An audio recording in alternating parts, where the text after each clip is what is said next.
What if everything you were taught about spirituality was a distraction, so you'd never find the real source of power within you? Hermeticism isn't just some dusty philosophy buried in forgotten scrolls. It's a threat, not because it's false, but because it's real, too real.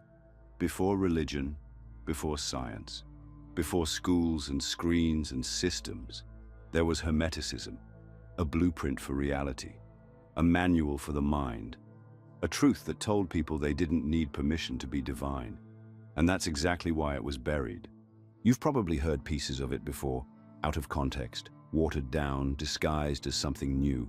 Manifestation trends, pop spirituality, secret societies with symbols you couldn't decode. But the real core of Hermeticism has been deliberately hidden from you, stripped of its potency, repackaged as mythology or madness. Because if you understood it, if you truly remembered who and what you are, you'd stop obeying, you'd stop consuming, you'd stop playing small. And they can't afford that. It's time to remember what they erased. They didn't just forget to teach you Hermeticism, they made sure you would never find it.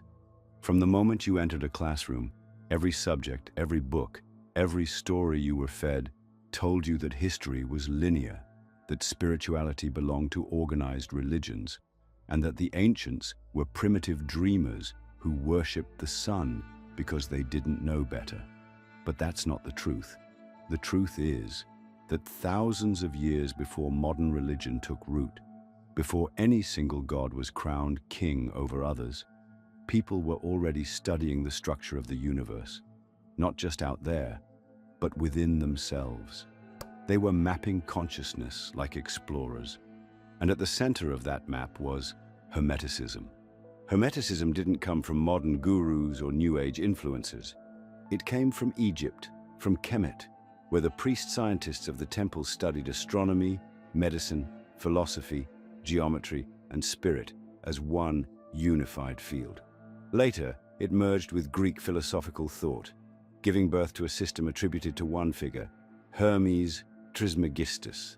Not one man, but a symbol, a fusion of the Egyptian god Thoth and the Greek Hermes, messengers, scribes, carriers of divine wisdom. This wasn't just a myth.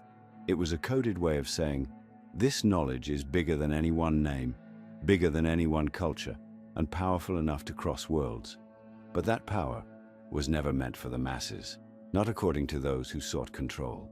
When the Roman Empire expanded, when early Christianity rose and sought to consolidate belief under one doctrine, Hermetic texts were labeled heresy, dangerous. Books that once guided initiates into the mysteries of the cosmos were either burned, buried, or hoarded by the very institutions that outlawed them. The Church didn't destroy Hermeticism because it was nonsense. They silenced it because it offered direct access to divinity, no priest required. That's a threat to any system built on intermediaries. You were raised to think ancient spiritual systems were superstitious nonsense, that the only valid philosophies came from dusty European thinkers in powdered wigs. But those so-called Enlightenment minds studied Hermeticism in secret. Isaac Newton, one of the architects of modern science, had more unpublished notes on alchemy and Hermetic thought than he did on gravity. These truths were never discarded. They were hidden, kept for those in power, kept from everyone else. And now, centuries later, the average person has never heard of the Emerald Tablet, never read the Corpus Hermeticum, and has no idea that the phrase "as above, so below" comes from one of the most profound spiritual doctrines ever recorded. Instead, you're left with filtered fragments, symbols you see in movies, phrases you hear in marketing, whispers of something ancient you've been told to ignore.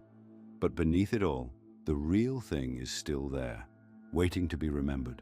Some truths are too ancient and too threatening for platforms like this. Join the free Insights Academy newsletter below to access what we can't say here, including a limited-time ebook copy of the Kybalion. Because once you see the threads of Hermeticism that still run through history, hidden in plain sight, you begin to realize just how much of your own power has been withheld from you. This wasn't forgetfulness, it was a cover-up. You were meant to forget that reality is not fixed, that consciousness shapes matter, that your soul is eternal, and that there is a system, older than any religion, that can help you remember who and what you truly are. The question now isn't whether Hermeticism is real, it's why they made sure you never found it. You were taught that alchemy was a primitive attempt at chemistry, that ancient mystics wasted their lives in candlelit rooms trying to turn lead into gold, chasing something they could never grasp. But that's a lie told to dismiss something much more threatening. Because real alchemy was never about metal, it was about transformation. And the substance wasn't outside you, it was always you. Hermetic alchemy is the art of inner transmutation. The ancient adepts weren't obsessed with gold, they were obsessed with freedom. Real, irreversible, soul-deep freedom. Not freedom from governments or from taxes or from dogma, but freedom from illusion, from unconsciousness, from the false self that you were trained to believe was you. Every symbol in alchemy, every furnace, every flame, every blackening and whitening stage, was a metaphor for dissolving the ego, burning away the lies, and revealing the gold within, your pure, sovereign, undistorted self. But they didn't want you to know that. So they made alchemy a joke, something to laugh at in school textbooks, a curiosity, a dead science. Meanwhile, the real work was always happening in secret, in hidden schools, in mystery traditions, in manuscripts that survived only because a few refused to let the light die. And when you look at what these texts actually say, when you strip away the metaphor, you start to see the map. A roadmap to awakening. A step-by-step process for turning unconscious human matter into a conscious divine being. The stages of alchemy are the stages of your own psychological death and rebirth. Calcination, burning away the ego. Dissolution, breaking apart belief systems. Separation, distinguishing what's real from what's programming. Conjunction, reuniting the authentic self. Fermentation, awakening the soul. Distillation, refining it. Coagulation, rebirth into a new state of being. These weren't scientific processes, they were spiritual ones. Psyche deep.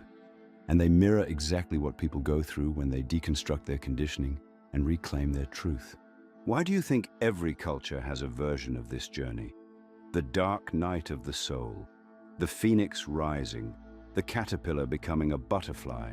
These aren't just stories, they're reminders, remnants of hermetic knowledge buried in myth, carried in folklore, encoded in the very stories that survived the burnings and the book bans. Because even when the teachings were outlawed, the symbols survived. And they still speak, if you know how to listen. Look closer, and you'll start to see hermetic alchemy hiding everywhere. In tarot cards, in cathedrals, in stained glass windows, in the architecture of secret societies, in the layered symbolism of films, novels, and even pop culture. It's not that the knowledge disappeared. It was hidden in plain sight, waiting for those who could see beyond the surface. You've felt it, haven't you? That inner tension, that sense that you're meant to become something more, but you can't quite find the path. That's not your imagination. That's your soul recognizing the call to alchemy. You are the lead, the weight, the dense version of yourself, but you're also the fire, the transformation, the philosopher's stone. The process has already begun. You just didn't realize you were in the middle of it. They taught you to mock what you should have revered, to laugh at transformation, to fear your own power. But those who walked the hermetic path never needed permission. They simply began. Quietly, consciously, they started the great work. And so can you. The true alchemist doesn't escape the world. They engage it with a different level of clarity. Because once you've turned inward, faced the furnace, and stepped out on the other side, you don't just shine, you radiate. And that kind of light can't be controlled. You were taught that reality is fixed, that what you see is what is, that there's a solid world out there and you're just a visitor in it. But Hermeticism says the opposite. It says that reality isn't built from atoms or matter or physical laws. It says that reality is mental, that everything you experience, everything, is shaped by consciousness. Not just your thoughts, but the awareness behind them. The mind is not inside the world. The world is inside the mind. This idea isn't new, but it's been buried, distorted, turned into self-help fluff or pop spiritual catchphrases. You've heard versions of it. Thoughts become things. You create your reality. Manifestation. But what you weren't told is that this principle, the principle of mentalism, is the foundation of Hermeticism. And it's not a metaphor, it's literal. Think about it. What is your experience of life? It's not the world itself, it's your perception of it.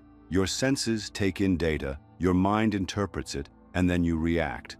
But that interpretation, that reaction, that inner dialogue, it's not passive, it's creative. Your beliefs filter what you notice. Your focus determines what grows. Your internal state literally colors the external world. And here's the terrifying part. If someone else controls your beliefs, your attention, your emotions, then they control your reality. You might think you're free, but you're living in a world they've programmed into your mind. Mentalism isn't wishful thinking. It's the architecture of perception. And it's been weaponized against you since the moment you were old enough to absorb language. The media understands it. Marketing understands it. Governments understand it. They know that if they can control the way you think, they don't need to control anything else. You'll do the work yourself. You'll build the prison in your own mind. Look at advertising. It's not about the product. It's about programming desire, making you believe that a car equals freedom, a dress equals confidence, a phone equals connection. They bypass your logic and hook into your subconscious using symbols, color, repetition, emotion. These are Hermetic tools, not inspired by Hermeticism, directly pulled from it. They've been studying this for centuries, and while you were told it was all superstition, they were applying it to dominate attention and manipulate behavior on a mass scale. But this principle cuts both ways. If the world is mental, and if you can reclaim your mind, then you can reshape your life. Not by pretending everything is fine, not by faking positivity, but by understanding that thought, belief, and attention are forces. And if you wield them deliberately, you're not just reacting to reality, you're sculpting it. This is why Hermeticism was hidden. Not because it was nonsense, but because it puts the power of creation in your hands. When you realize that your inner state creates your outer experience, the game changes. You stop fighting the world and start working on the source, your own consciousness. You stop blaming and start observing. You stop reacting and start choosing. And that's dangerous to those who want you obedient, anxious, and dependent. Because a person who understands mentalism can't be manipulated the same way. You become immune to fear-based narratives. You see through the illusion of control. You realize that no external system has power over you unless you give it power in your mind. The world didn't forget Hermeticism. It remembers it every time it uses your mind against you. But now you remember too. And when you see that your thoughts are not passengers but pilots, that your attention is not trivial but sacred, and that your beliefs are not fixed but programmable, you take the first real step toward freedom. You weren't given a manual for how reality works. You were given rules. Obey this. Don't question that. Believe this. Ignore that. But rules are for followers. Hermeticism didn't offer rules. It offered principles. Not commandments from above, but patterns baked into the fabric of existence. 7 of them. 7 keys that explain how reality moves, shifts, reacts, and reflects. Not philosophy, not belief, function. And once you understand them, you stop trying to survive the world and start learning how to work with it. The first is mentalism, the idea that all is mind, and the universe is a mental projection. We've talked about that. But the second is correspondence, as above, so below, as within, so without. This isn't a poetic metaphor. It's a structural law. Your outer world reflects your inner state. Patterns repeat across levels. What happens in your relationships mirrors what's happening inside your own mind. What happens in your body reflects what's going on in your spirit. The macro and micro are not separate, they are fractals of the same source. Then comes vibration. Everything moves. Everything pulses. Nothing is truly still. Your thoughts vibrate. Your emotions carry frequency. Your body hums. When you're angry, it's not just a feeling. It's a vibration that affects your posture, your voice, your choices, your reality. This is why music changes your mood, why people can vibe with or repel each other. Reality is a sea of vibration, and your emotional state is your tuning fork. What you match, you attract. Polarity is next. Everything has its opposite, but those opposites are actually two extremes of the same spectrum: hot and cold, love and hate, peace and chaos. The key isn't to avoid one and chase the other. It's to understand that you can move between them. Shift your polarity and you change your experience. You can't always choose your circumstances, but you can choose your state. And that choice is power. Rhythm follows. Life moves in cycles, day and night, tides in and out, growth and decay. Every success has a setback. Every winter turns to spring. If you fight rhythm, you suffer. If you understand it, you move with it. You know when to act, when to wait, when to push, when to let go. You stop forcing life and start flowing with it. Rhythm is not your enemy, it's your compass. Then there's cause and effect. Nothing happens by chance. Every action has a reaction. Every choice creates ripples. Most people drift through life reacting to effects, emotions, events, opinions. But Hermeticism teaches you to become a cause, to be intentional, to initiate instead of just respond. You stop being a victim of circumstances and become a shaper of them. And finally, the principle of gender. Not about male and female bodies, but about masculine and feminine energy in all things. Action and receptivity. Logic and intuition. Structure and flow. These forces exist within you and around you. Balance them and you create. Misuse them and you destroy. Every manifestation, every creation, every transformation relies on the dance of these dualities. One is not better than the other. They are both required. These 7 principles aren't ancient curiosities. They're everywhere, embedded in architecture, in symbols, in sacred geometry, in advertising, in politics. Why do you think balance, polarity, rhythm, and influence are studied so obsessively by the powerful? Because this isn't mysticism. It's engineering of reality, of people, of perception. And those who understand it have been shaping the world for centuries while keeping you too distracted, too divided, too domesticated to notice. But once you start to see the pattern, you can't unsee it. You begin to understand why your life moves the way it does, why your relationships cycle, why your emotions attract certain people, why your beliefs reflect back through your job, your habits, your health. And suddenly you realize, this isn't chaos, it's code, and you were meant to learn how to read it. The 7 Hermetic principles aren't commandments to obey, they're mechanics to master. And when you do, you don't just participate in reality, you co-create it. You stop living by default, you start living by design. You've been warned about secret societies, told to stay away from symbols, conditioned to recoil at the words occult, esoteric, or mystery traditions. But they never told you why. Not really.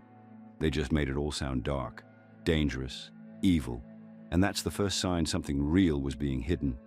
Because when knowledge is harmless, they ignore it. But when it threatens control, they slander it. That's what happened with Hermeticism.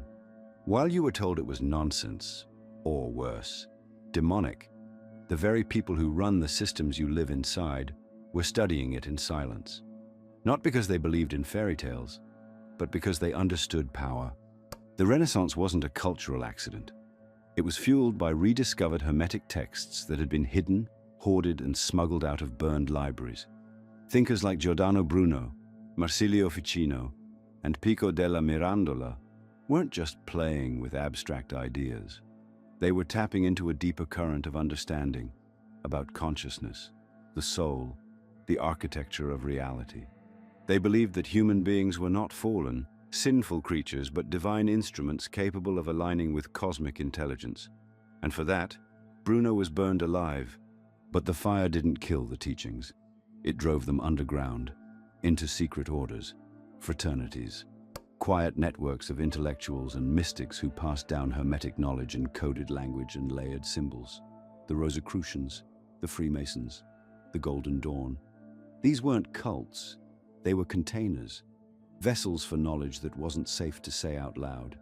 And while not all of these groups stayed true to the original spirit of Hermeticism, many preserved its core: self-mastery, universal law, and the idea that man is a microcosm of the divine.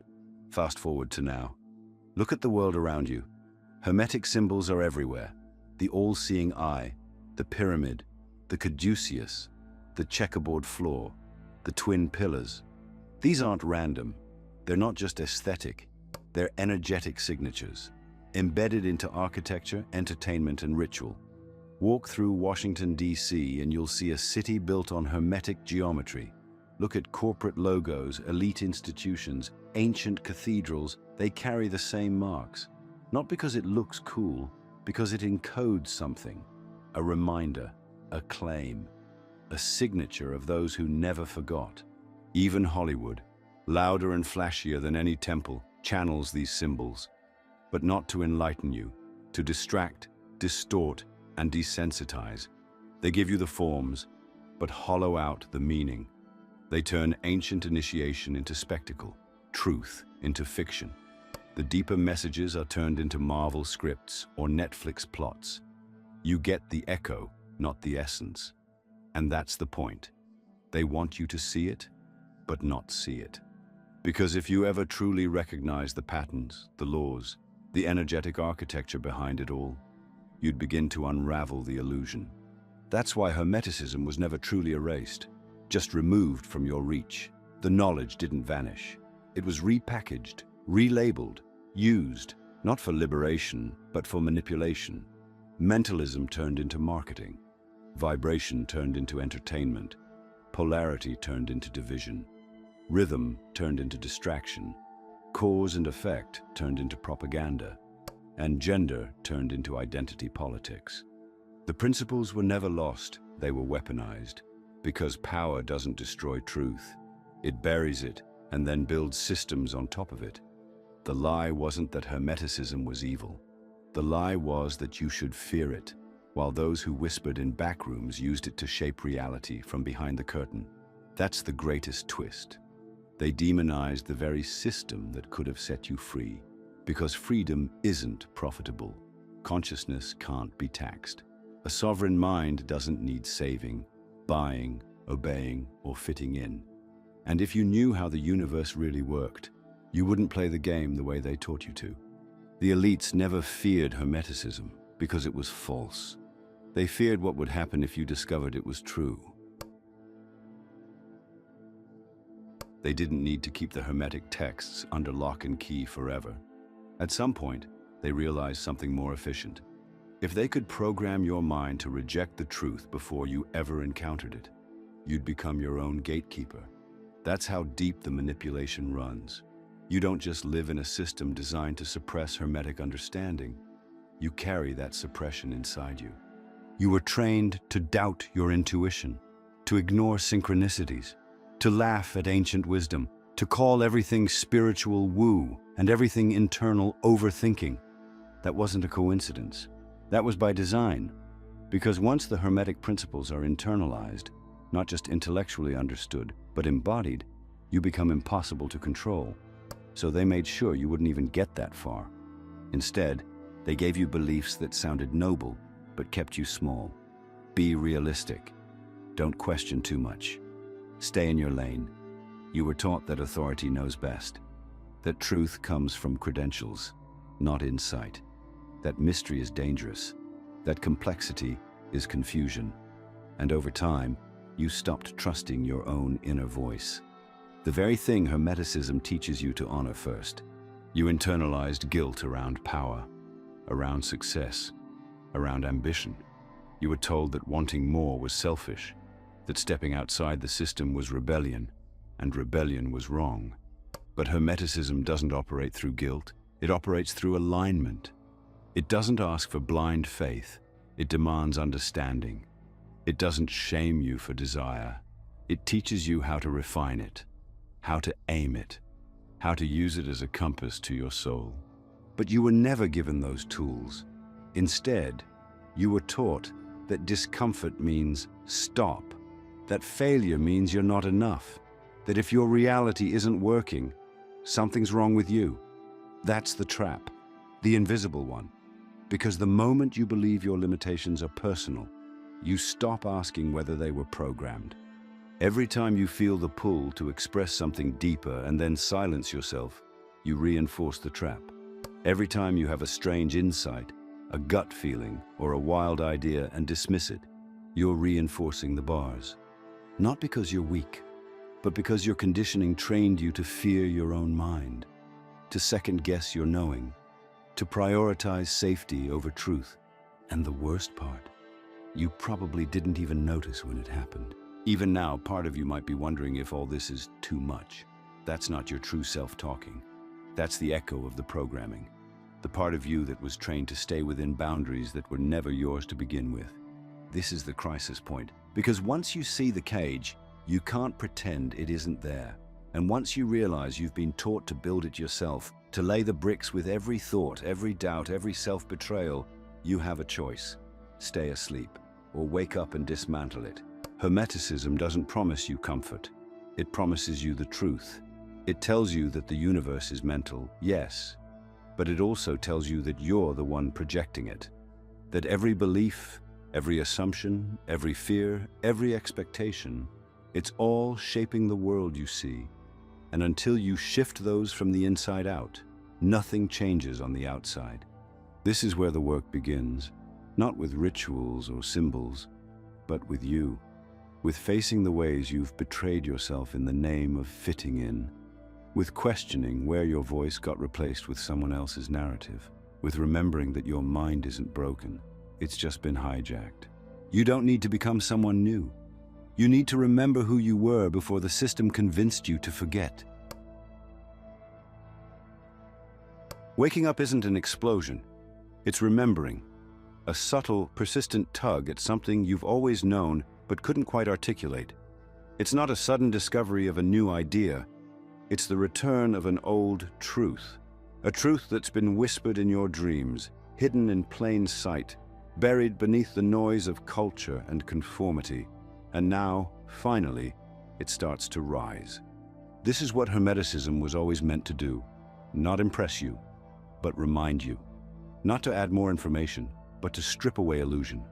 When you awaken the Hermetic self, you're not gaining something outside yourself. You're activating what was always within.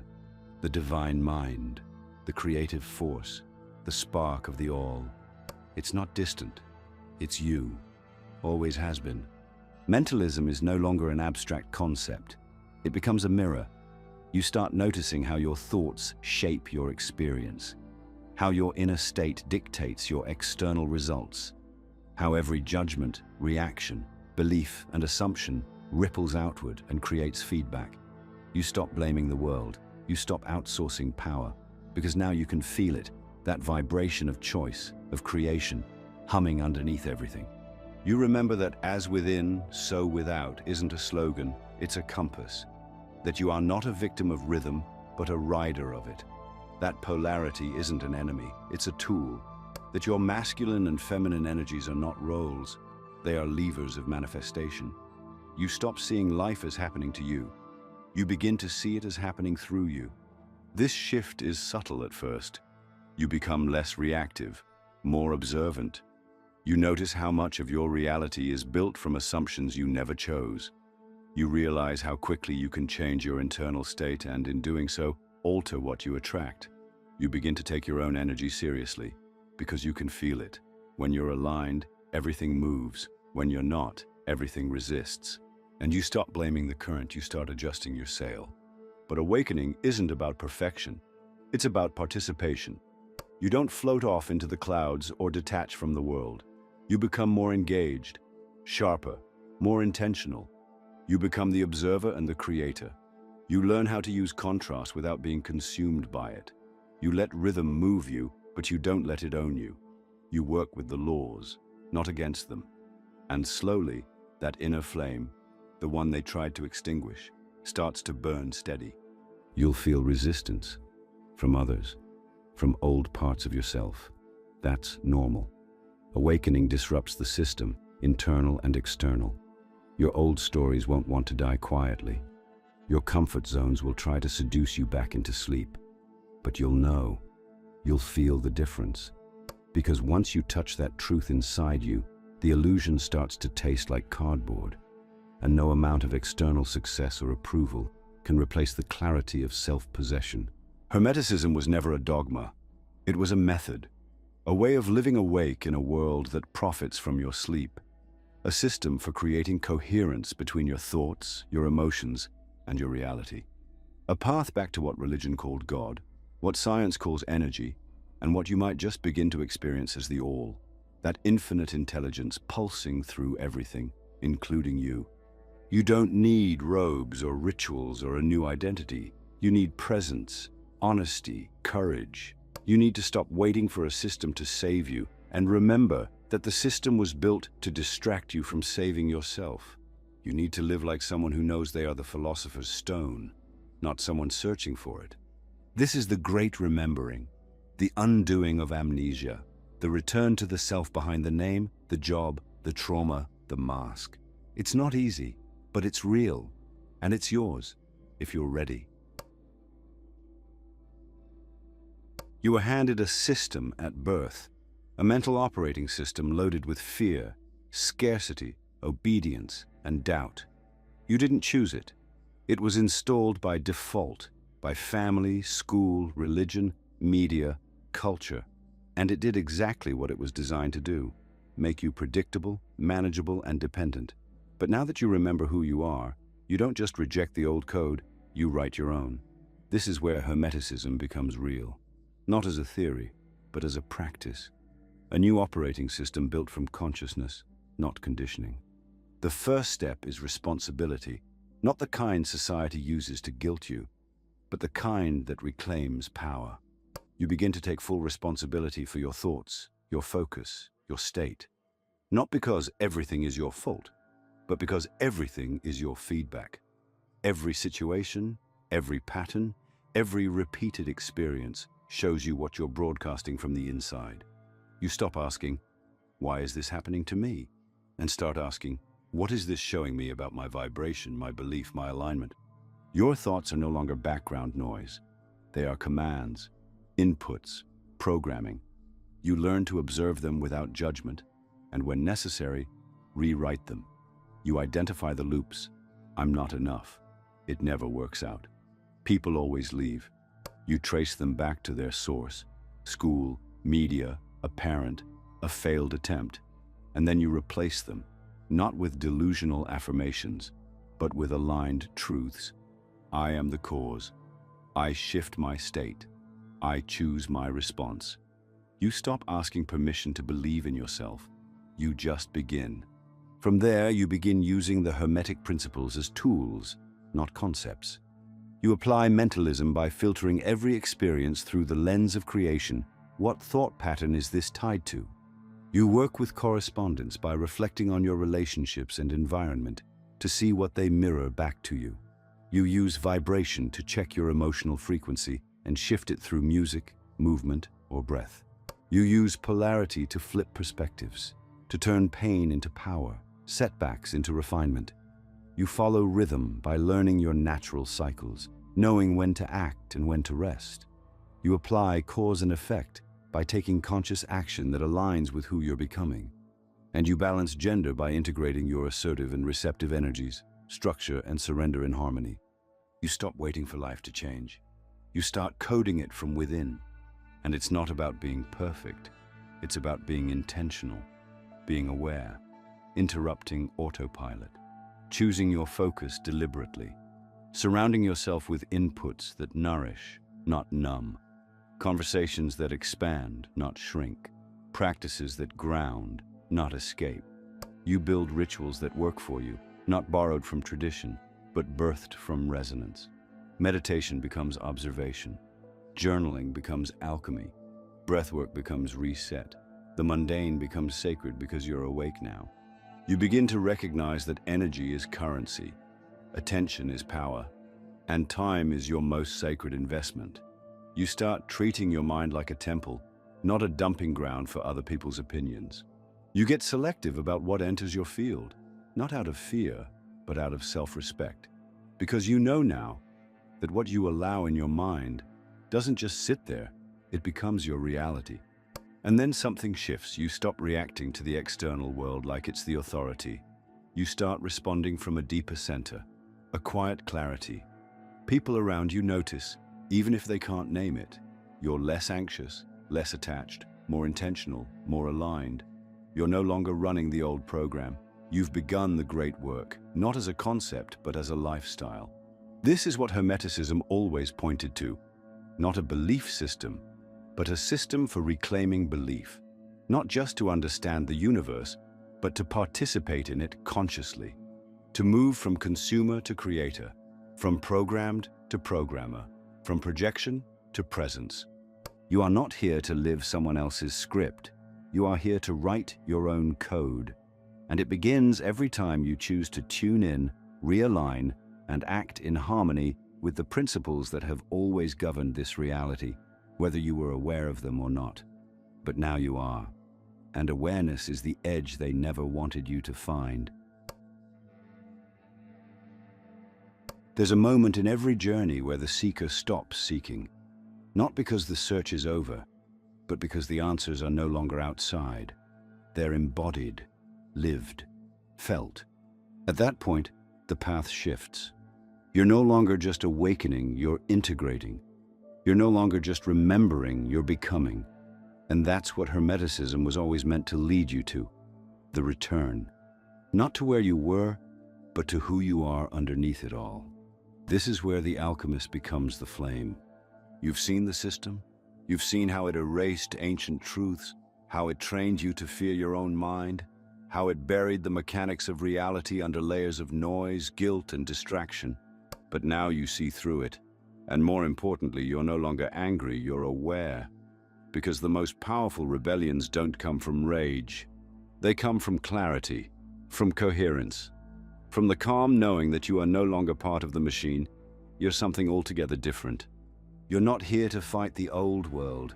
You're here to embody the new one, to live as an example, not as a preacher, to speak truth by becoming it. And when you do that, something shifts around you. People feel it. They start asking different questions. They begin to see themselves in your presence, not the version they were told to be, but the one they forgot. And that's how the spark spreads. You don't need to start a movement. You are the movement. Every time you make a choice from awareness instead of autopilot, you're rewriting the code. Every time you speak from alignment instead of fear, you're shifting the vibration. Every time you honor the principles, mentalism, correspondence, vibration, polarity, rhythm, cause and effect, and gender, you're not just navigating reality, you're co-creating it. This is how the Hermetic teachings were meant to be passed on, not through dogma, but through demonstration. You don't need a temple. Your life is the temple. Your thoughts, your words, your actions, that's the ritual. And the more you align with that truth, the more natural it becomes. The teachings are no longer separate from you. You've become the embodiment of the all, expressing itself in a unique, irreplaceable way. That's what makes you powerful. That's what makes you dangerous to the system. You don't need control when you have consciousness. But remember, awakening isn't a finish line. It's a rhythm. Some days you'll feel the clarity. Others, you'll forget. That's okay. The path is not perfection. The path is return, again and again. And each time you return a little more whole, a little more grounded, a little more awake. You're not chasing enlightenment. You're remembering your natural state. Most people will keep scrolling, but the few who join the Insights Academy below will get access to deeper Hermetic truths, plus the Kybalion ebook to ground your journey.